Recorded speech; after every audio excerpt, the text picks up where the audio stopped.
I thought my stepdaughter and I had a great relationship. Then I overheard the truth. Was I wrong to cry? I, 44F, married my husband 8 years ago.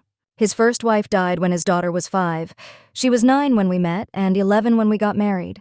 We have what I always considered a pretty good relationship, and I love her, and she's a good kid and now young adult. I could never have kids of my own, and I accepted that. I never expected, suggested, or implied I wanted to be her mom.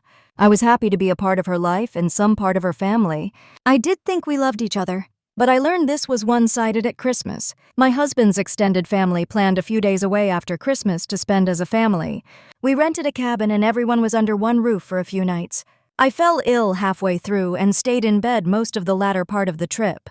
One of those days I woke up from a nap and could hear my stepdaughter and SIL talking, and I didn't hear all of it, but I did hear her tell her aunt she doesn't love me and really only tolerates that her dad married me because he's happy, but she wishes he hadn't married me, or anyone. I turned on the TV to drown out the sound, but then I started crying. It made me sad, and I won't lie and say it didn't or that it didn't bother me at all. But I was never going to bring it up. Then SIL checked on me after a while and found me crying. She realized I must have heard some of it and told me I should never have listened and that crying wouldn't solve anything. Then she told me not to start any trouble based on what I heard. I said I wasn't going to, but I just needed to let it out. I didn't bring it up again, and I was happy to let it go.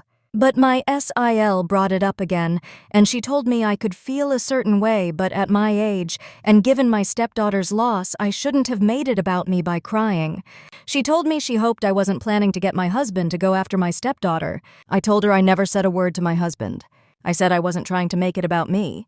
She claims that couldn't be true when I cried, and I should think about that so it never comes out around others.